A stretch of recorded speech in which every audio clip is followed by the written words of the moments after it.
ઓમ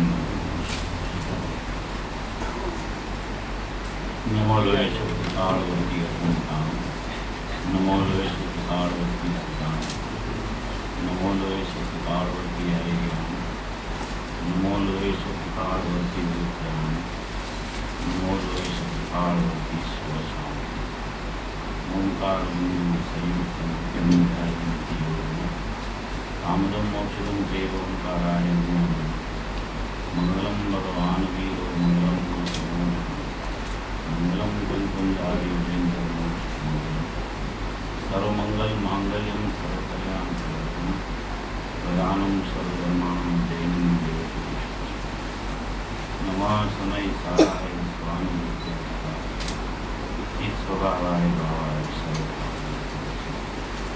ego में विशेषो ज्ञान विषय शेषा में द्वैता भावा सर्वे संयोग मारो शाश्वत एक दर्शन ज्ञान लक्षण जीव છે બાકી બધા સંયોગ લક્ષણ ભાવ મુક્તિ ભાઈ એક શુદ્ધ સદા રૂપી જ્ઞાન દર્શનમય એમને તે મારું જરી પ્રમાણ જે જાણતો રહસ્યને ગુણ દ્રવ્યને પર્યાય તે જીવ જાણે આત્મ નથી અપ્રમત કે પ્રમત નથી જે એક જ્ઞાયક ભાવ છે તે રીત શુદ્ધ કથા એને વિજ્ઞાન છે જમને કૃત્યમ વિજ્ઞાન નથી કારક નથી વેદ કરે જાણે જ કર્મ દો અચલ ને અનુપમ ગતિ પામેલ સર્વે સિદ્ધ બંધી કહું શુદ્ધ કેવલી સમય ઓમ નમસ્તે નમસ્તે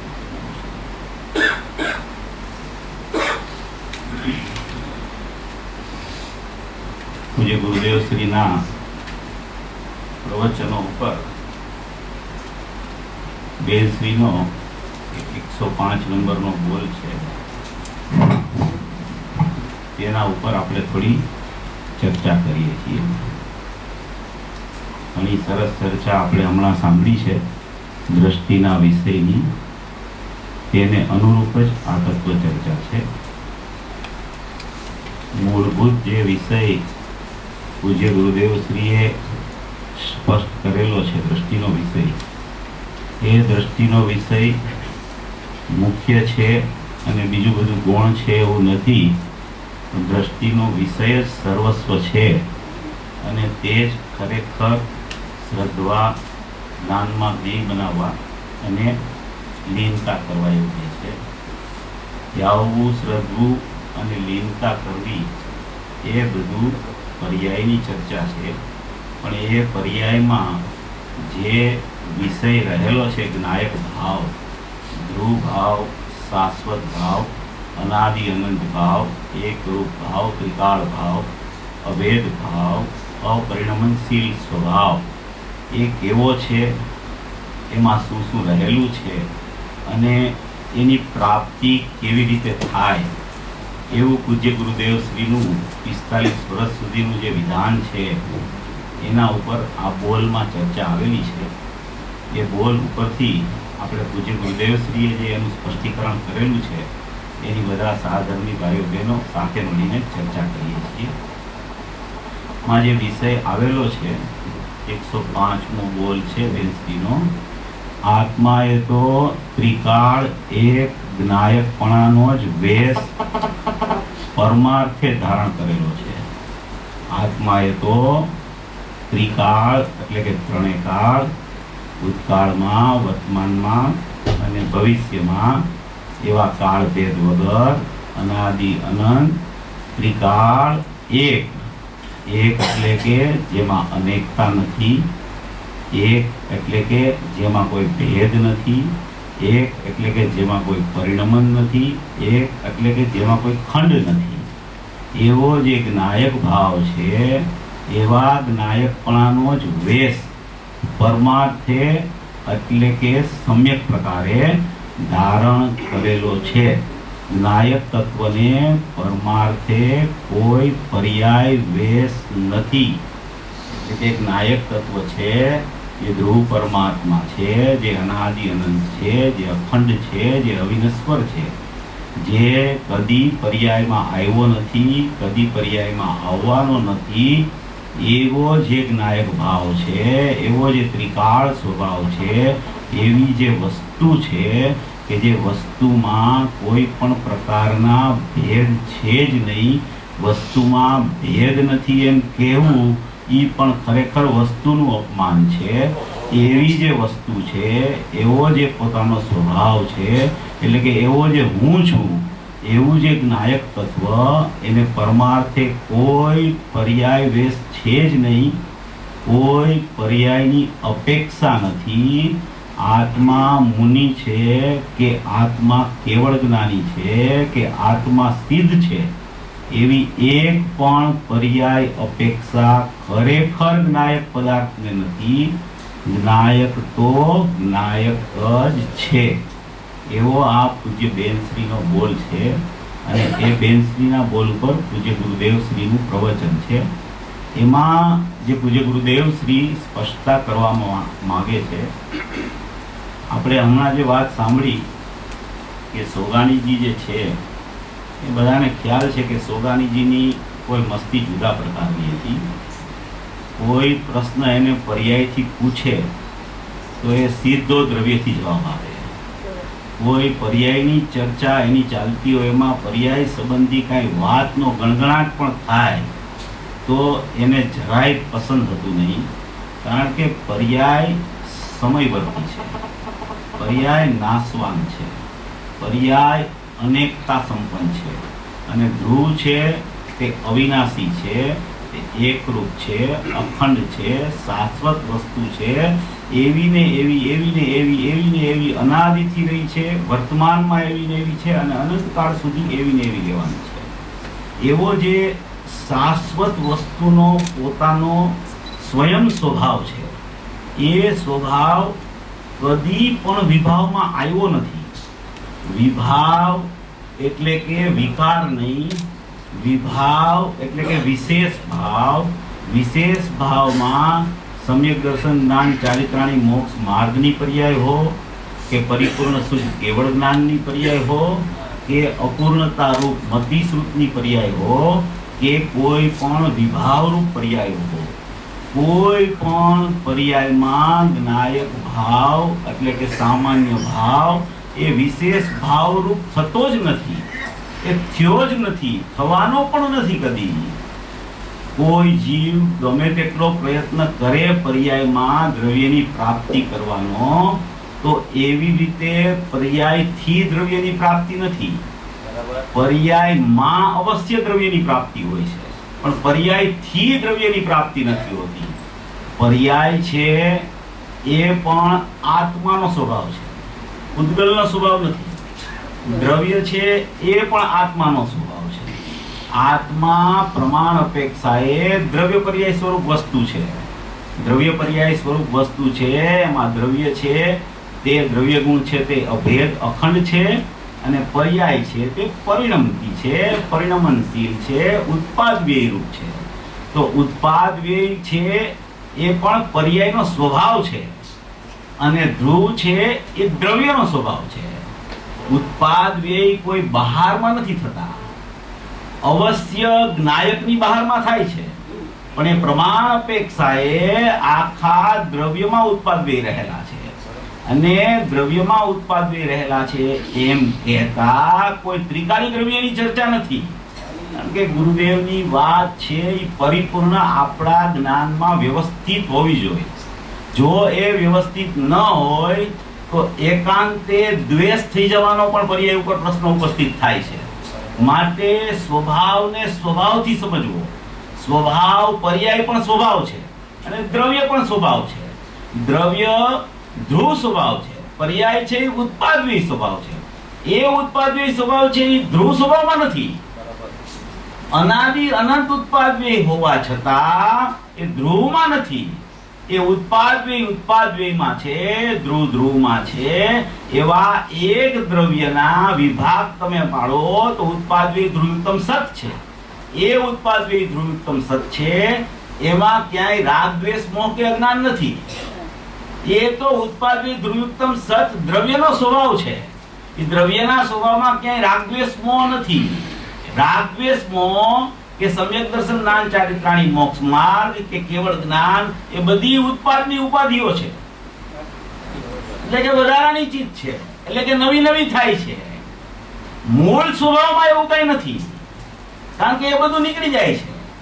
અનાદિ અનંત તમે જોવો તો અનાદિ અનંતમાં જોતા દ્રવ્ય પર્યાય સ્વરૂપ પ્રમાણનો વિષય છે, અને એ પ્રમાણના વિષયમાં જ્ઞાયક ભાવ છે તે આદરણીય છે, અને પર્યાય છે તે હેય છે. એ જ્ઞાયક ભાવની અપેક્ષાએ હેય છે. સોગાનીજી તો એમ પણ કહે કે કોઈ પણ માં તમે જો કાંઈ અપેક્ષા લગાવો તો એ વાત ઢીલી પડી જાય છે. આ ઢીલી પાડવાની ચર્ચા નથી, આ દ્રઢ કરવાની ચર્ચા ચાલે છે. કે જ્યાં સુધી ઉત્પાદ વ્યયને તમે ઉત્પાદ વ્યયમાં રાગ જ દેખાશે તમને કે વિભાવ જ દેખાશે, તો એવું નથી. કેવળ જ્ઞાન છે, સિદ્ધ દશા છે, એમાં ઉત્પાદ વ્યય ચાલુ છે. તો ઉત્પાદ વ્યય ઉપર દ્વેષ નથી કરવાનો. ઉત્પાદ વ્યય પર્યાયનો સ્વભાવ અનાદિ અનંત છે. એમાં રાગ દ્વેષ મોહ અજ્ઞાન છે, એ મારામાં નથી. સમ્યક દર્શન જ્ઞાન ચારિત્રાણી મોક્ષ માર્ગ નવા થાય છે, એ મારામાં નથી. અને એ દ્રવ્ય સ્વભાવમાં એનો સર્વથા અભાવ છે. ઉત્પાદ વ્યયમાં બધો સદભાવ હોવા છતાં ત્રિકાળી દ્રવ્ય છે, એને કોઈ પરમાર્થે પર્યાય વેશ કે પર્યાય અપેક્ષા છે જ નહીં.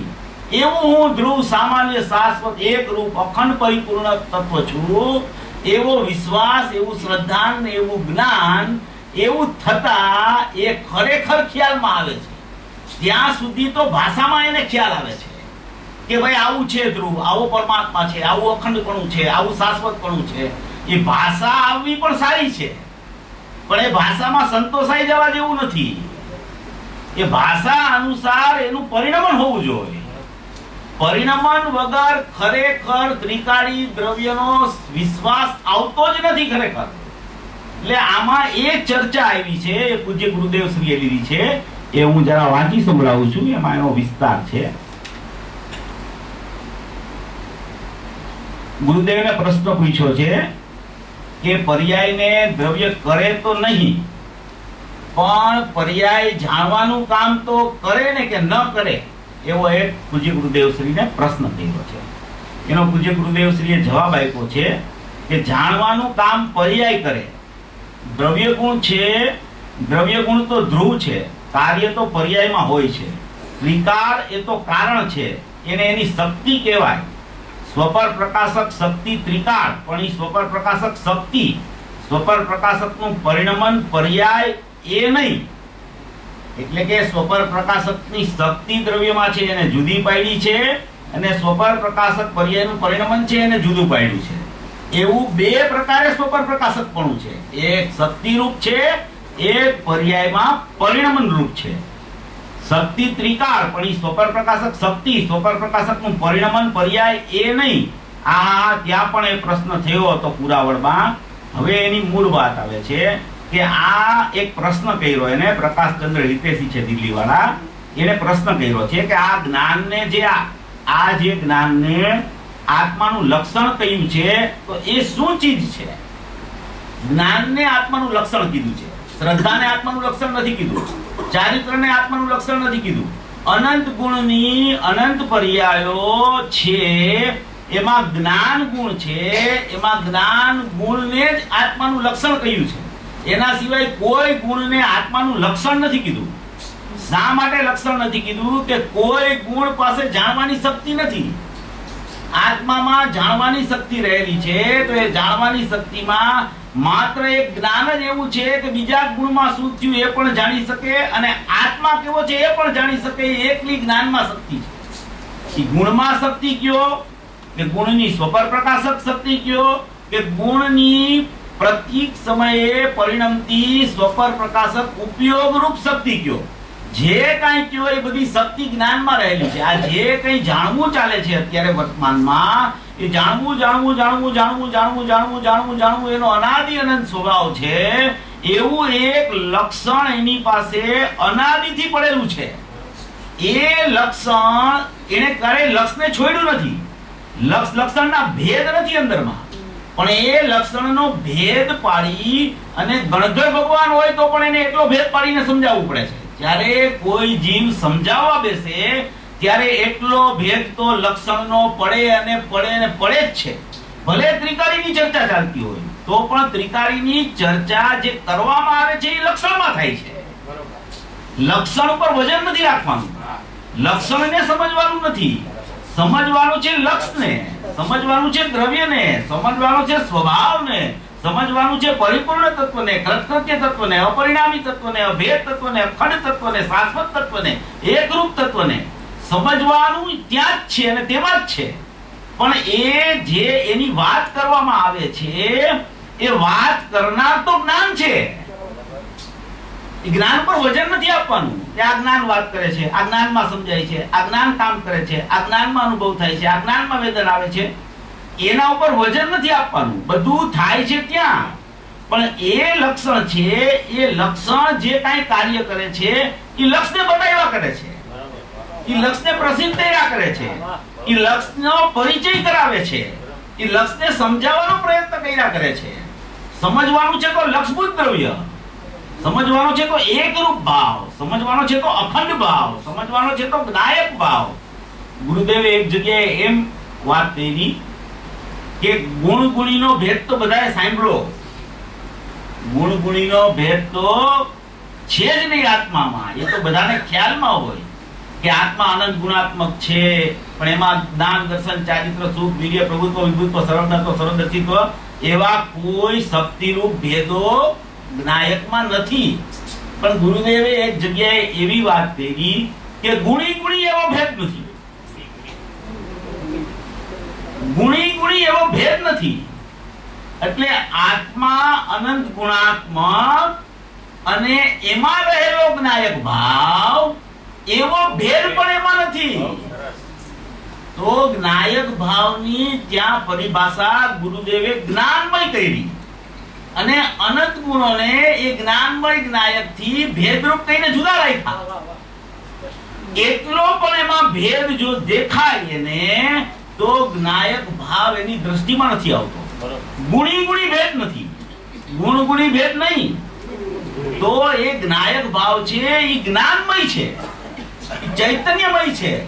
એક જ્ઞાન એવું લક્ષણ એની પાસે બચી ગયું છે કે એ જ્ઞાન જ ખરેખર નિર્ણય કરે છે, જ્ઞાન જ ખરેખર વેદન કરે છે, જ્ઞાન જ ખરેખર આત્માનો પરિચય કરાવે છે.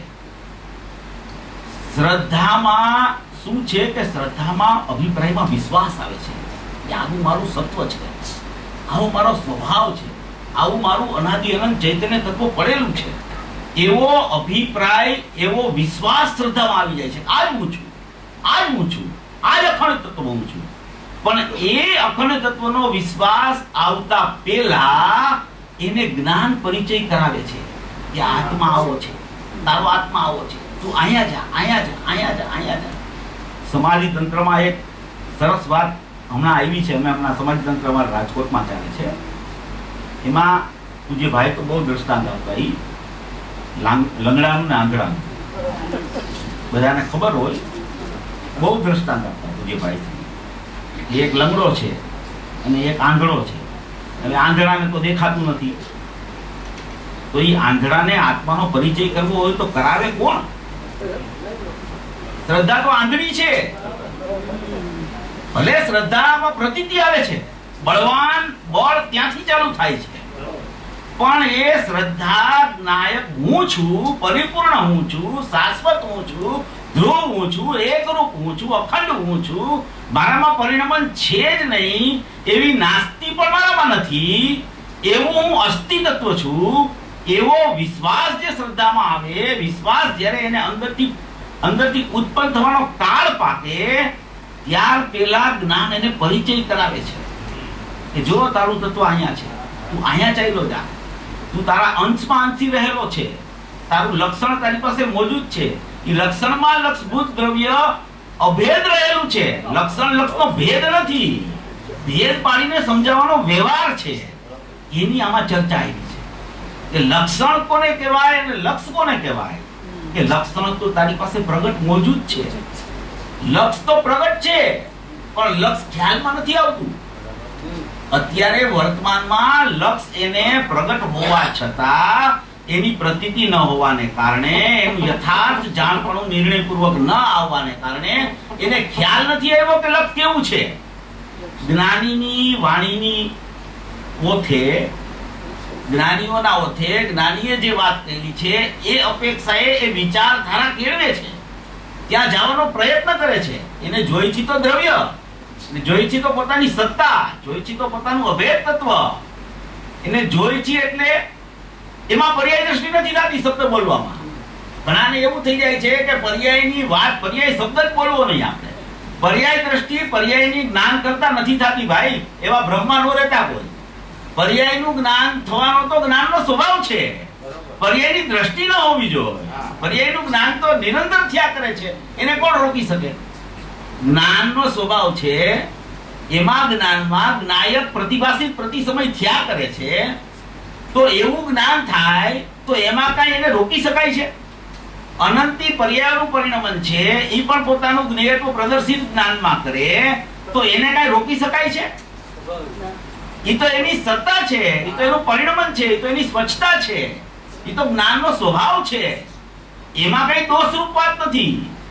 પણ શ્રદ્ધાનો વિષય જ્યારે ચાલુ થાય ત્યારે એને જો માનવા માંડે એવા પરિણમનને, તો શ્રદ્ધામાં મિથ્યાત્વ થાય છે. એવી અહીંયા લક્ષ લક્ષણની ચર્ચા છે કે લક્ષ કોને કહેવાય અને લક્ષણ કોને કહેવાય, અને લક્ષણમાં લક્ષ કેવી રીતે રહેલું છે. લક્ષણમાં લક્ષભૂત દ્રવ્ય અનાદિ અનંત અભેદપણે અનન્યપણે કેવી રીતે રહેલું છે એવું કીધું છે કે આજે જ્ઞાનને આત્માનું લક્ષણ કહ્યું એ શું ચીજ છે એવો પ્રશ્ન કર્યો પૂજ્ય ગુરુદેવશ્રીએ. તો પૂજ્ય ગુરુદેવશ્રી જવાબ આપે છે કે લક્ષણ કહ્યું છે એ બે પ્રકારે છે. લક્ષણનો કોઈ એક પ્રકાર નથી, લક્ષણ કહ્યું છે એ બે પ્રકારે લક્ષણ છે. આ પૂજ્ય ગુરુદેવશ્રીનું બેનશ્રીના વચનામૃત ઉપર પ્રવચન છે. લક્ષણ કહ્યું છે એ બે પ્રકારે. એક તો ત્રિકાળી જ્ઞાનને લક્ષણ કહીને આત્મા લક્ષ બતાવ્યો છે કે જે ધ્રુવ છે. એક લક્ષણ કેવું છે અંદરમાં કે ત્રિકાળી જ્ઞાન છે. એ ત્રિકાળી જ્ઞાનને લક્ષણ કહી અને લક્ષ જે બતાવ્યું છે નિયમસારમાં, એ લક્ષ છે એ કેવું છે ધ્રુવ છે. તો એ લક્ષ અને લક્ષણ ત્રિકાળમાં અંદર એવો ભેદ નથી અંદરમાં. લક્ષ લક્ષણનો એ તો અભેદ જ્ઞાયક છે, શુદ્ધ જ્ઞાયક છે, ત્રિકાળ જ્ઞાયક છે. એવા જ્ઞાયકને પરમાર્થે કોઈ પર્યાયવેશ છે જ નહીં, પર્યાયની કોઈ અપેક્ષા જ નથી. એવું ધ્રુવ તત્વ છે, એવું શાશ્વત તત્વ છે, એવું અપરિણામી તત્વ છે, એવું અભેદ તત્વ છે. પણ એ અભેદ તત્વમાં અંદર શું રહેલું છે? અભેદ છે, ધ્રુવ છે, જ્ઞાયક છે, પણ એ કેવો છે અંદરમાં? એ કેવું અંદર ચૈતન્ય તત્વ છે, કેવું રસ તરબોળ છે, કેવું જ્ઞાન આનંદ ને સુક્તિ ભરેલું છે, કેવું અંદરમાં લક્ષણ લઈને બેઠેલું છે. એવું મારું શાશ્વત તત્વ છે, એવો મારો અભેદ અપરિણામી શાશ્વત સ્વભાવ છે. એવો અંદરથી એને મહિમા આવે, એવો મહિમા અંદરથી એને જાગૃત થાય, એના માટે લક્ષ લક્ષણની ચર્ચા છે. લક્ષ લક્ષણના ભેદ કરીને ભેદ સમજાવવાની ચર્ચા નથી કે આ ભેદ સમજાવે છે એટલે આ તો પર્યાય દ્રષ્ટિ થઈ ગઈ, એવું નથી. આમાં લક્ષ લક્ષણના ભેદ તો અનાદિ અનંત છે અને છે અભેદ, પણ એના ભેદ કરીને સમજાવવાનો વ્યવહાર છે. અને વર્તમાન લક્ષણ જે છે એ તો અનાદિ અનંત ભેદરૂપ છે. એ ક્યારેય સર્વથા અભેદ થતું જ નથી દ્રવ્ય સાથે. હવે આયા કે છે કે નિયમસારમાં ત્રિકાળી જ્ઞાન ધ્રુવ તેને કે લક્ષણ આત્મા લક્ષ એને સમજાવ્યું છે, પણ તે લક્ષણ અને લક્ષને સમજી કોણ શકે? ત્રિકાળી જ્ઞાન છે એને લક્ષણ કીધું અને ત્રિકાળી દ્રવ્યને લક્ષ કીધું, તો એવા લક્ષ લક્ષણને સમજી કોણ શકે? એને સમજનાર તો જોઈને. એવું તો વસ્તુનું સ્વરૂપ છે, એવી તો અભેદતા છે, એવી તો અખંડતા છે, એવું તો ધ્રુવ તત્વ છે, એવું તો સામાન્ય તત્વ છે, એવું તો અસ્તિત્વ તત્વ છે. એ અસ્તિત્વ તત્વ અહીંયા છે, અહીંયા એનું વર્તમાન પરિણમન છે અને અહીંયા એની બધી પર્યાયોનું પરિણમન ચાલે છે. આવો આખો સ્વભાવ છે આત્મા. અનંત ગુણની અનંત પર્યાયોનું પરિણમન ચાલી રહ્યું છે. અહીંયા જ્ઞાન લક્ષણ છે ઉત્પાદય વાળું, અને અહીંયા ધ્રુવ તત્વ છે. એ ધ્રુવ તત્વમાં ત્રિકાળ જ્ઞાન ને ત્રિકાળ જ્ઞાયક એવું અંદરમાં અભેદપણું રહેલું છે. તો એક અભેદ શાશ્વત સ્વભાવ છે એક અહીંયા ઉપયોગ લક્ષણ છે અને એક અહીંયા એની સાથે સાથે અનંત ગુણની અનંત પર્યાયોનું પરિણમન ચાલે છે. આવો આખો આત્મા પ્રમાણ અપેક્ષાએ અંદરમાં પોતાની પાસે દરેક જીવ પાસે રહેલો છે. હવે એની અહીંયા ચર્ચા બીજી લે છે કે હવે એ લક્ષણ જે અંદરમાં રહેલું છે, આ જ્ઞાયક ભાવમાં ત્રિકાળ જ્ઞાન ને ત્રિકાળ જ્ઞાયક છે, એ લક્ષણને એટલે કે એવા આખા અભેદ સ્વભાવને, ધ્રુવ સ્વભાવને, અપરિણામી તત્વને એને સમજી કોણ શકે? એને સમજવા વાળું કોઈ તત્વ જ હોય, એને કોણ સમજી શકે? તો એમ કહ્યું છે અહીંયા કે પર્યાય જ્ઞાનની પર્યાય કે તે એનું ખરું લક્ષણ છે. એનું ખરું લક્ષણ કોણ છે? કે જ્ઞાનની પર્યાય એટલે કે ઉપયોગ લક્ષણ, એટલે કે વર્તમાન પરિણમતું લક્ષણ, વર્તમાન ઉત્પાદન વાળું લક્ષણ. આ લક્ષણ છે. આ મતિ શ્રુત અવધિ મન પર્યાય કેવળ જ્ઞાનની ચર્ચા નથી. એ બધા તો કર્મ સાપેક્ષ ભાવ છે. એ મતિ શ્રુત અવધિ મન પર્યાય કેવળ જે 5 જ્ઞાનના વિશેષો છે એને તો બાહ્યમાં પૂતગલના કર્મની ઉદય, અનુદય અને અભાવની અપેક્ષા રૂપ સાપેક્ષ પર્યાયો છે. એ બધું તો એની સાથે અભેદ છે. 5 જ્ઞાનના વિશેષ ભેદ છે. એ તો કર્મ સાથે અનન્ય છે, એટલે કે એને નિમિત્ત નૈમિત્તિક સંબંધ છે. અનન્ય એની સાથે જોડાયેલા છે. આ ઉપયોગ લક્ષણ છે, એનાથી જુદું છે. બહુ સરસ.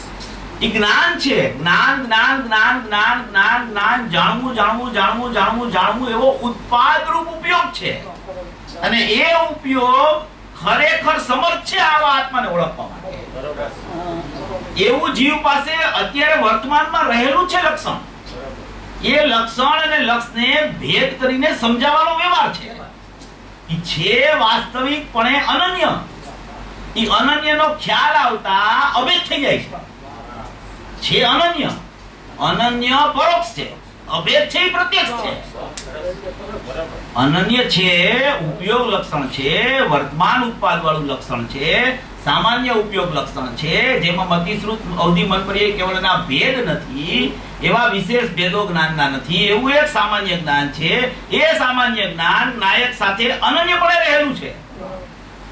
એવી ઘણી ગાથાઓ સમયસારમાં આવે છે. એ અનન્ય છે. અનન્ય છે એટલે દ્રષ્ટિનો વિષય નથી. આ ઉત્પાદ છે, ઓલો ધ્રુવ છે.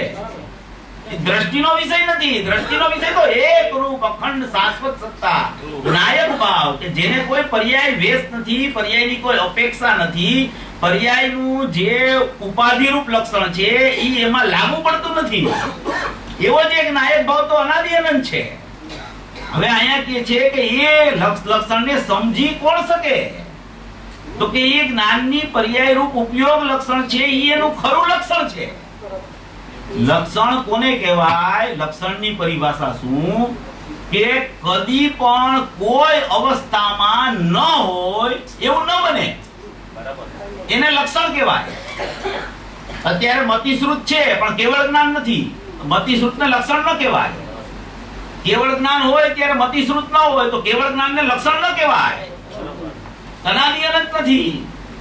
જ્યારે જ્ઞાન ઉપયોગ લક્ષણ અનાદિ અનંત છે, નિગોદમાં છે, વર્તમાન મનુષ્ય પર્યાયમાં છે, કેવળ જ્ઞાનમાં છે, સિદ્ધ અવસ્થામાં છે. તો અનાદિ અનંત ઉપયોગ લક્ષણ ઉપયોગ લક્ષણ ઉપયોગ લક્ષણ જ્ઞાન જ્ઞાન જ્ઞાન જ્ઞાન જ્ઞાન જ્ઞાન એ ખરું લક્ષણ છે કે જે લક્ષણ કદી જ્ઞાયકને છોડતું નથી. એ લક્ષણ જ્ઞાયકને ઓળખી શકે છે.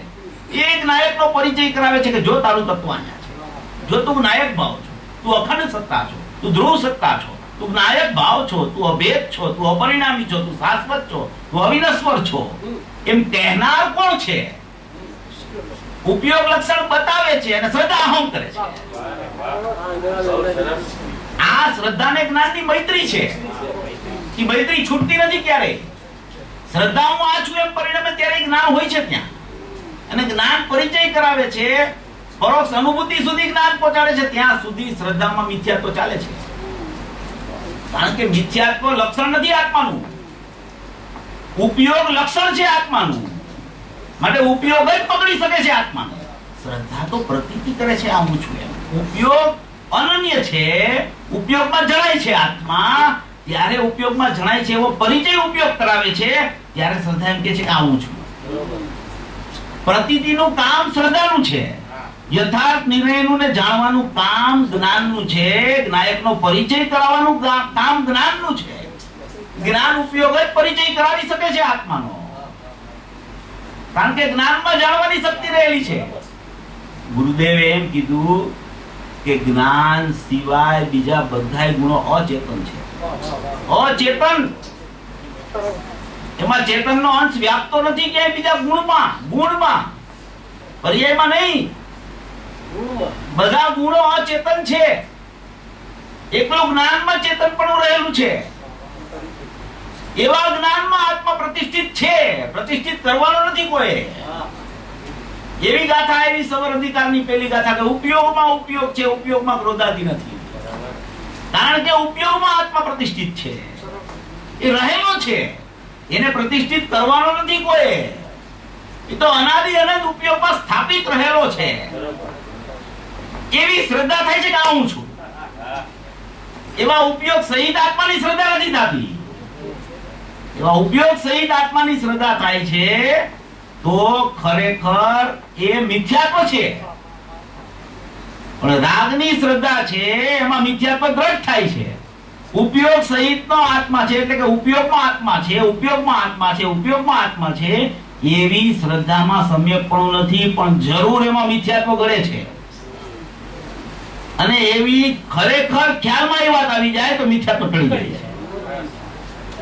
આવો જ્ઞાનનો સ્વભાવ છે, આવું જ્ઞાનનું લક્ષણ છે. એ જ્ઞાનનું લક્ષણ અનાદિ અનંત છે. એ લક્ષણની ચર્ચા આમાં ગુરુદેવે લીધી છે કે જે ઉપયોગ લક્ષણ જ્ઞાનની પર્યાય તે એનું ખરું લક્ષણ છે. એ લક્ષણ કે જે પર્યાયમાં લક્ષણ છે, જે જ્ઞાન ત્રિકાળ અને ત્રિકાળી લક્ષણ અને ત્રિકાળી વસ્તુ, ત્રિકાળી લક્ષણ જ્ઞાન અને ત્રિકાળી વસ્તુ, એ અંદર વસ્તુ તો આખી અભેદ છે, પણ એને ત્રિકાળી જ્ઞાન લક્ષણનો ભેદ કરી અને સમજાવે છે. એવું સમજાવવું શું કામ પડે છે કે વર્તમાન પર્યાયમાં ત્યાંથી જ ઉપયોગ આવે છે, એટલે એનો ભેદ પાડે છે નહીં ભેદ અંદરમાં. પણ જે વર્તમાન ઉપયોગ છે એ ત્યાંથી પ્રદર્શિત થાય છે. જ્ઞાયકમાંથી જ્ઞાનનો પ્રવાહ આવે છે, બહારથી નથી આવતો. પર્યાયમાંથી પર્યાયનો પ્રવાહ નથી આવતો. બધો પ્રવાહ જ્ઞાયકમાંથી આવે છે.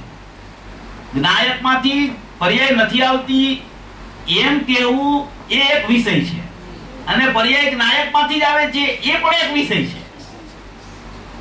બે વિષય ખ્યાલમાં આવવા જોઈએ. એકાંતે કાંઈ એમ જ કહી દઈએ આપણે કે પર્યાય આવતી જ નથી જ્ઞાયકમાંથી, એવું નથી. જ્ઞાન જ્ઞાયકમાંથી જ આવે છે, અનાદિ અનંત. જ્ઞાન જ્ઞાયકમાંથી આવે છે. ભેદરૂપ પર્યાયોની ચર્ચા નથી. મતિ શ્રુત અવધિ મન પર્યાયની ચર્ચા નથી. રાગાદી ભાવની ચર્ચા નથી. આપણે એટલું જ સમજીએ છીએ કે પર્યાયમાં રાગ છે ને મિથ્યાત્વ છે ને અજ્ઞાન છે એટલે એ પર્યાય નથી આવતી આત્મામાંથી, એમ કહેવાનો આશય નથી. અંદરથી જ્ઞાનમય જ્ઞાયકમાંથી જ્ઞાન પ્રગટ થાય છે, અને એ જ્ઞાન લક્ષણ છે, અને એ લક્ષણમાં લક્ષ રહેલું છે. એટલી વસ્તુનું સ્વરૂપ છે. એની બહાર જેટલું ચાલે છે મતિ શ્રુત અવધિ મન પર્યાય કેવળ, એ બધું આ ઉપયોગ ને ઉપયોગવાનનો જેટલો ભેદ પડે છે એટલું બહારમાં પ્રદર્શિત છે, અને જેટલું અભેદ ખ્યાલમાં આવે છે એટલું બહારમાં વિલય પામી જાય છે. આટલી વસ્તુનું સ્વરૂપ છે. આવી રીતે આવો વસ્તુનો સ્વભાવ છે. એટલે એમ કે છે કે પર્યાય જ્ઞાનની પર્યાય તેનું ખરું લક્ષણ છે કે જે પર્યાયમાં લક્ષણ છે જ્ઞાન ત્રિકાળ, ત્રિકાળી લક્ષણ અને ત્રિકાળી વસ્તુ તેનું લક્ષ, એનો નિર્ણય કોણ કરે છે તો કે જ્ઞાનનો ઉપયોગ એનો નિર્ણય કરે છે, એમ કે છે. આ નિર્ણય વગરનું કોઈ જ્ઞાન કાર્યકારી થતું નથી, અને એ જ્ઞાનમાં જ નિર્ણય આવે છે. જ્ઞાનમાં નિર્ણય કરવાની શક્તિ છે. હું શુદ્ધ છું, હું અભેદ છું, અખંડ છું, ધ્રુવ છું, શાશ્વત છું, મારામાં પર્યાયનો સર્વથા અભાવ છે, એવો નિર્ણય જ્ઞાન કરે છે. એ જ્ઞાનને આગળ કરવાની ચર્ચા નથી. એ જ્ઞાનની પ્રતીતિ નથી કરવાની. એ જ્ઞાયકની પ્રતીતિ તો કરવાની છે, પણ એ જ્ઞાયકની પ્રતીતિ કરતા પહેલા આવું એક સ્વરૂપ છે, ત્યારે જ્ઞાયકની પ્રતીતિ આવે છે. એમને એમ કહેતા જ્ઞાયકની પ્રતીતિ નથી આવતી. જ્ઞાનમાં જ્ઞાયક અભેદપણે રહેલો છે, અનન્યપણે રહેલો છે. એવું અનન્યપણું ખ્યાલમાં આવતા એ પરોક્ષપણું એને ખ્યાલમાં આવતા, એવો ખ્યાલ આવતા જ ઈ પ્રત્યક્ષ થઈ જાય છે. અરે વાહ. અને એ પ્રત્યક્ષ થાય છે એનું નામ અનુભૂતિ છે, એનું નામ વેદન છે. ગુરુદેવે એમ કીધું કે અનુભૂતિ વગર તો બધાય જીવો મળદા છે, મળદા. આમ ખભે ઉપાડીને જાય છે ને ગુરુદેવ, આમ કરે વિડીયોમાં, મળદા છે. અનુભૂતિ વગર મળદા છે. ભલે શાશ્વત દેવ એની પાસે છે, જ્ઞાયક ભાવ છે, ધ્રુવ ભાવ છે, અખંડ ભાવ છે, અપરિણામી તત્વ છે, પણ એનો વિશ્વાસ કેમ નથી આવતો એને? આવી સોગાનીજીની ધારદાર વાત આવી ગઈ કે પર્યાય મેરા ધ્યાન કરે તો કરો, મેં કિસકા ધ્યાન કરું, મેં તો ધ્રુવ તત્વ હું. ધ્યાનની પર્યાયની ઉપેક્ષા, બીજી પર્યાયની તો વાત છોડી દો કે જે ધર્મ ધ્યાન છે, જે શુક્લ ધ્યાન છે, જે શ્રેણી વાળું જ્ઞાન છે, ધ્યાન છે, એની ઉપેક્ષા, કેવળ જ્ઞાનની ઉપેક્ષા. શીલ પર્યાય થી પણ હું અધિક છું, એની પણ ઉપેક્ષા. એવું જે શાશ્વત તત્વ, એવું જે અખંડ તત્વ, એવું જે ધ્રુવ તત્વ, એવું જે ચૈતન્ય રસ તરબોળ તત્વ છે, અંદરમાં રસ તરબોળ ભરેલું છે તત્વ, સૂકું સૂકું નથી. અંદરમાં ધબકતું ધ્રુવ છે. બહુ સરસ. એમાં અંદરમાં ધ્રુવ પ્રવાહ ચાલુ છે. અંદરમાં એ ધ્રુવ પ્રવાહમાં અંદરમાં ધ્રુવમાં જાણવું દેખવું ચાલુ છે. નિષ્ક્રિયપણે પરિણમન નથી, ત્યાં ક્રિયા નથી, પણ નિષ્ક્રિયપણે જાણવું જાણવું જાણવું, દેખવું દેખવું દેખવું, એવો સ્વભાવ પોતાની પાસે પડેલો છે. એવા સ્વભાવનો વિશ્વાસ, એવા સ્વભાવની શ્રદ્ધા, એવા સ્વભાવનો અભિપ્રાયની કેળવણી, એ બધું જ્યાં થાય છે, જ્યારે ત્યાર પહેલા આવો એક નિર્ણય આવે છે. અને એ નિર્ણયની ખૂબ કિંમત છે. એ નિર્ણય એવો અફર હોય છે કે કદી ફરતો નથી. અને નિમિત્તાધીન નિર્ણય હંમેશા ફરી જાય છે. કોઈ નિમિત્ત સાપેક્ષ નિર્ણય થયો હોય તો એ ફરે છે. ઉપાદાનથી નિર્ણય થાય, પોતાનો સ્વતંત્ર નિર્ણય થાય, પોતાની શક્તિથી નિર્ણય થાય, પોતાના ધ્રુવ સ્વભાવને જોઈને નિર્ણય કરે છે. ભલે વિકલ્પાત્મક અવસ્થાઓ, હમણાં બોલાવ્યો ને, ભલે વિકલ્પાત્મક અવસ્થાઓ, પણ એમાં નિર્ણયની કિંમત છે કે લક્ષણ ક્યારેય લક્ષને છોડતું નથી. અને એવું લક્ષણ છે એ જ્ઞાન છે. જાણવું જાણવું જાણવું જાણવું. અત્યારે જે આ સાંભળવાનો પ્રકાર ચાલે છે, સાંભળવાનો પ્રકાર ચાલે છે, એ તો અહીંયા કર્ણેન્દ્રિયમાં ચાલે છે. હવે એ કર્ણેન્દ્રિયમાં તો શું છે? શબ્દ અથડાય છે, શબ્દ અથડાય છે. હવે કર્ણેન્દ્રિયની અંદર એક ભાવેન્દ્રિય છે, સંયોગક્ષમ જ્ઞાન રૂપ ભાવેન્દ્રિય. એ ભાવેન્દ્રિયમાં એ શબ્દો પકડાય છે. પકડાય છે શબ્દો ક્યાં? ભાવેન્દ્રિયમાં. હવે એ ભાવેન્દ્રિયમાં પકડાય છે, એ ખબર ક્યાં પડે છે? એને જાણવાનું જ્ઞાન છે. એ જ્ઞાન લક્ષણ છે. એ લક્ષણથી લક્ષ અનન્ય છે. એવો હું જ્ઞાયક ભાવ છું, એવો હું શુદ્ધ સ્વભાવી આત્મા છું, એવો હું ધ્રુવ સ્વભાવી આત્મા છું. હવે ધ્રુવની, જ્ઞાયકની, શાશ્વતતાની, અપરિણામીની જ્યારે વાત ચાલતી હોય ત્યારે એમાં ઉપયોગનું અનન્યપણું નથી. એનું નામ દ્રષ્ટિનો વિષય છે. એ દ્રષ્ટિનો વિષય પરિપૂર્ણ છે. એ ઉપયોગથી અનન્ય છે માટે પરિપૂર્ણ છે એમ નથી.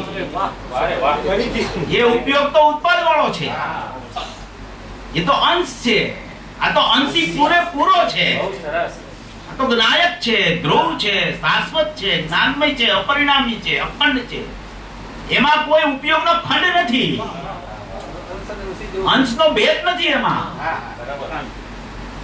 અંશનો ભેદ નથી એટલે કે અંશને અંશી અભેક્ષણી, અંશ જ નથી એમાં. એનું નામ ધ્રુવ છે. ધ્રુવપણું પણ નથી એમાં. ધ્રુવપણું કહેતા ત્રિકાળી જ્ઞાન દર્શન સહિતનો જે આત્મા છે એને ધ્રુવપણું કહેવાય છે. અને ધ્રુવ છે એમાં ધ્રુવપણારૂપ ભેદ નથી. એવું ધ્રુવ તત્વ છે. એનું નામ ગુણી ગુણીનો ભેદ નથી. એનું નામ અખંડતા છે, એનું નામ શાશ્વતતા છે, એનું નામ ધ્રુવ સ્વભાવ છે, પરિપૂર્ણ સ્વભાવ છે, અખંડ સ્વભાવ છે, એકરૂપ ભાવ છે. એવો હું છું. એકરૂપ ભાવ ક્યાંય શાસ્ત્રમાં નથી. છઠ્ઠી ગાથામાં આત્મા નથી, 11મી ગાથામાં આત્મા નથી, 320 ગાથામાં આત્મા નથી. આત્મા તો અહીંયા છે. અહીંયાથી નીકળે છે શાસ્ત્રો. બરાબર. એવો હું પરિપૂર્ણ સ્વભાવી આત્મા છું. એ આત્મા છે, એ આત્માનો પરિચય કરાવનાર લક્ષણ છે. અને એ લક્ષને કદી છોડતું નથી. એવો અભિપ્રાય જ્યારે લક્ષનો કેળવાય ત્યારે એ લક્ષણમાં સમ્યક નામ પડે છે. ત્યાં સુધી લક્ષણ સામાન્ય છે. ને લક્ષણ સમ્યક ક્યારે થાય કે હું લક્ષરૂપ વસ્તુ છું, હું ધ્રુવ તત્વ છું, હું અખંડ તત્વ છું, નાયક તત્વ છું, એવી શ્રદ્ધા થાય ત્યારે ઓલું જે અનન્યપણું છે એ અભેદ થઈ જાય. ત્યારે એને અભેદ કહેવામાં આવે છે. ત્યારે એનું નામ ફરી જાય છે. ત્યારે જે ઉપયોગ હતો એનું નામ શુદ્ધ ઉપયોગ થાય છે. અને ત્યાં સુધી એ ઉપયોગનું નામ અશુદ્ધ ઉપયોગ છે. ઉપયોગ હોવા છતાં સમયે સમયે અશુદ્ધ ઉપયોગ નામ પડે છે તો એ ઉપયોગ. પણ જ્યાં સુધી શ્રદ્ધામાં આ હું છું એવું પરિણામ ચાલુ નથી થતું ત્યાં સુધી એનું નામ અશુદ્ધ ઉપયોગ થઈ જાય છે. અને એ અશુદ્ધ ઉપયોગ ને શુદ્ધ ઉપયોગ થી જુદું શુદ્ધ તત્વ છે એવા તત્વની શ્રદ્ધા થતા બધું પરિણામ સહજપણે ચાલ્યા. આવો આત્મા છે. આનું નામ નાયક ભાવને પર્યાયની કોઈ અપેક્ષા નથી, પર્યાયનો કોઈ વેશ ધારણ નથી કર્યો. ધ્રુવ તત્વમાં કોઈ ભેદ નથી, કોઈ ખંડ નથી, કોઈ પરિણમન નથી, કોઈ પણ જાતની કોઈ પણ સાપેક્ષતા એવા નિરપેક્ષ પારિણામિક ભાવને લાગુ પડતી જ નથી. પારિણામિક ભાવ દ્રવ્યનો છે એ નિરપેક્ષ છે. ઉપયોગનો પર્યાર્થિક નહીંનો પારિણામિક ભાવ નિરપેક્ષ છે. મતિ શ્રુત અવધિ મન પર્યાય કેવળ જ્ઞાનની પર્યાય નિરપેક્ષ છે. અને કર્મનું પરિણામ નિરપેક્ષ છે. બધું સ્વતંત્ર જોવો તો નિરપેક્ષ છે. તમે ભેળસેળ કરો તો બધું સાપેક્ષ. એટલે ગુરુદેવે એમ કીધું કે દરેક તત્વને તું એના સ્વભાવથી રાગને એના સ્વભાવથી જોતા સમ્યક દર્શન થાય છે. પુનપાપ આશ્રવ બંધને નિરપેક્ષ જોતા સમ્યક દર્શનની પ્રાપ્તિ થાય છે. સંવર નિજરા મોક્ષને સાપેક્ષ જોતા મિથ્યા દર્શન થાય છે. અકર્તા સ્વભાવ હું છું. કોઈ પરિણામનો કરનાર આત્મા છે જ નહીં. કારણ કે પરિણામ જ એમાં નથી. કરે કેવી રીતે? પરિણામ એમાં હોય તો એને કરે. પરિણામ છે જ નહીં દ્રવ્યમાં, એટલે એનો કરતા નથી. પરિણામનો કરતા નથી, પરિણામનો કરતા નથી, પરિણામનો જાણનાર છે, પરિણામનો જાણનાર છે, પછી કે પરિણામનોય જાણનાર નથી, હું તો અપરિણામી છું, મારો જાણનાર છું. તો કે મારો જાણનાર છું એવો ભેદ નથી, હું તો જાણનાર માત્ર છું. પણ પરિણામનો કરનાર નથી કે પરિણામનો જાણનાર નથી, પ્રશ્ન જ ઉપસ્થિત નથી થતો કારણ કે એમાં પરિણામ જ નથી. જે જેમાં હોય એનું જાણવું એમાં હોઈ શકે, જે જેમાં ન હોય એનું જાણવું કેવી રીતે હોઈ શકે? એવી મારી અસ્થિ છે, એવો મારો શાશ્વત સ્વભાવ છે, એવું મારી પરિપૂર્ણતા છે, એવો હું કૃત્ય સ્વભાવી આત્મા છું, એવું ધ્રુવ સ્વરૂપ છે મારું, એવું અખંડ સ્વરૂપ છે. એનું નામ જ્ઞાયક ભાવને કોઈ પર્યાય વેશ નથી કે કોઈ પર્યાય અપેક્ષા નથી કે એવો કોઈ લક્ષણનો ભેદ આત્મામાં નથી. તો ભેદ પાડીને સમજાવવાનો વ્યવહાર છે. કારણ કે વ્યવહારી જીવોને વ્યવહાર દ્વારા પરમાર્થ સમજાવી શકાતો જ નથી. એટલે એવો ભેદ પાડીને આચાર્ય ભગવાને જ્ઞાન દર્શન ચારિત્રના ભેદ પાડીને સમજાવવાનો પ્રયત્ન કર્યો છે. સમજનારે સમજવો અભેદ, સમજાવનાર તો ભેદથી જ સમજાવી શકે. ખાલી અભેદ અભેદ કહે તો સામે વાળો શું સમજી શકે? એને સમજવું હોય તો એટલો લક્ષણનો ભેદ તો એને પાડવો જ પડે. અને એ લક્ષણમાં જ ખરેખર લક્ષણનો પરિચય થઈ શકે. એના સિવાય પરિચય જ ન થઈ શકે. લક્ષણ જ એને લક્ષનો પરિચય કરાવી શકે. કારણ કે જ્ઞાન ઉપયોગ લક્ષણ પ્રગટ છે દરેક જીવ પાસે. દરેક જીવ પાસે જ્ઞાન ઉપયોગ લક્ષણ પ્રગટ છે. અને એ ઉપયોગમાં જ અનાદિ અનંત આત્મા રહેલો છે. એવો લક્ષ લક્ષણના ભેદથી આત્માને સમજી અને હું લક્ષ સ્વરૂપ આત્મા છું એવું શ્રદ્ધાનું બળ એને અંદરથી આવે ત્યારે એને સમ્યક દર્શન જ્ઞાન ચારિત્રાણી મોક્ષ માર્ગની પ્રાપ્તિ થાય. સમ્યક દર્શન જ્ઞાન ચારિત્રાણી મોક્ષ માર્ગની પ્રાપ્તિ કરવા માટે જો આવું કરે તો એ નિદાન બંધ છે. નિદાન કરીને ચાલે છે. નિદાન કરીને ચાલે એનું નિદાન કોઈ દિવસ કોઈ ડોક્ટર કરી શકતો નથી. એટલે આ એવી અપૂર્વ વાત છે કે ક્યાંય કોઈ પણ જે વાત ચાલતી હોય જેમ કે દ્રષ્ટિના વિષયની વાત ચાલતી હોય ત્યારે પછી પર્યાયની ચર્ચા ન હોય ત્યાં.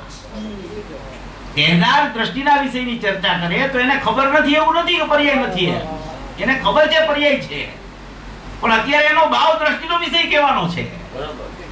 હું ધ્રુવ છું, અખંડ છું, શાશ્વત છું, એક છું, અભેદ છું, નિત્ય છું, એવું ને એવું મારું સ્વરૂપ અનાદિ અનંત રહી ગયું છે. જેવો ભૂતકાળમાં હતો, વર્તમાનમાં એવો છું, ભવિષ્યમાં એવો ને એવો રહેવાનું છું. એવી ધ્રુવ વસ્તુની ચર્ચા ચાલે ત્યારે ધ્રુવ સિવાય બીજી કઈ ચર્ચા જ ન હોય, ત્યારે લક્ષણને યાદ ન કરાય. પણ જ્યારે સમજવાનો કાળ હોય કે ભાઈ આ ધ્રુવ વસ્તુ તો આવી છે, પણ હું આટલા ટાઈમથી સમજુ છું, પણ આનો કઈ ફળ આવતું નથી. ફળ માટે ચર્ચા નથી કરવાની, ફળ તો એની મેળે આવે છે, એનો સ્વભાવ છે. મેળે આવે છે કે એનો સ્વભાવ છે, એની જન્મ સમય છે, એને કોઈ નજીક નથી લઈ આવી શકતું. પણ એને એમ વિચાર તો આવે ને કે આ કેમ હજી કઈ આવતું નથી અહીંયા. તો એના માટે આ ગુરુદેવે ચર્ચા કરી છે કે લક્ષણને તું યાદ કર. અને લક્ષણ લક્ષનું લક્ષણ છે, ઉદ્ગલનું લક્ષણ નથી, પર્યાયનું લક્ષણ નથી, આત્માનું લક્ષણ છે. અને એ આત્માના લક્ષણમાં આત્મા રહેલો છે. એવા ભેદ પાડી, એવો ભેદ કરી અને અભેદમાં લઈ જવાનો પ્રયત્ન છે. ભેદ સમજાવવાનું પ્રયોજન નથી. ભેદ કરી અભેદ છો, તું અખંડ છો, તું શાશ્વત છો, તું જ્ઞાનમય છો, એમ સમજાવવાની ચર્ચા છે. એટલે આવા લક્ષણના ભેદથી પેલા આત્માનો લક્ષણથી પરિચય કરી અને એ પરિચય કર્યા બાદ હું આ જ છું એવું જ્યારે બળ અંદરથી આવે છે ત્યારે એને આત્મા આવો છે એમ ઓળખાઈ જાય છે. આત્મા માટે આ પ્રવૃત્તિ છે, સમ્યક દર્શન માટે નથી. હું આત્માથી સમજવાનો છે, એની દ્રઢતા કરવાની છે. એનું દ્રઢપણું અંદરમાં કેવી રીતે થાય એટલો જ આત્માર્થીનો પ્રયત્ન હોય છે. સમ્યક દર્શન માટેનો પ્રયત્ન હોય તો એ પર્યાય બુદ્ધિ છે. કેવળ જ્ઞાન માટેનો પ્રયત્ન હોય તો પણ એ પર્યાય બુદ્ધિ છે. પાંચેય પર્યાયમાંથી કોઈ પર્યાયની બુદ્ધિ ન હોવી જોઈએ. મનુષ્ય, દેવ, તિર્યક, નરક કે સિદ્ધ, સિદ્ધની પર્યાયની જો અત્યારથી વાંછા થઈ જશે તો એ પર્યાય દ્રષ્ટિ છે. એમ હું જ્ઞાયક ભાવ ત્રિકાળ છું. જ્ઞાયક ભાવે પરમાર્થે કોઈ પર્યાયનો વેશ જ ધારણ કર્યો નથી અને કરવાનો પણ નથી ક્યારેય. એવી કોઈ પર્યાયની અપેક્ષા જ નથી એને. એવો અપૂર્વ બોલ પૂજ્ય બેનશ્રીએ કીધો અને ગુરુદેવે એના ઉપર આ એટલું બધું અપૂર્વ પ્રવચન છે કે આ તમે 100-200 વાર સાંભળો ને ત્યારે આનો ભાવ પકડાય એવું છે. એટલું બધું અપૂર્વ પ્રવચન છે. આમાં એમ કે છે કે મુનિનું ભાવલિંગ છે એ છે જ નહીં. ભાવલિંગની ચર્ચા, દ્રવ્યલિંગની તો ચર્ચા જ કરતા નથી અમે. પણ જે મુનિનું ભાવલિંગ છે કે જે પ્રચુર સ્વ સંવેદન છે, કે જેને હાલતા ચાલતા સિદ્ધ કહેવામાં આવે છે, કે હમણાં એ સિદ્ધમાં પરોવાઈ જવાના છે, એવું ભાવલિંગ છે એ છે જ નહીં.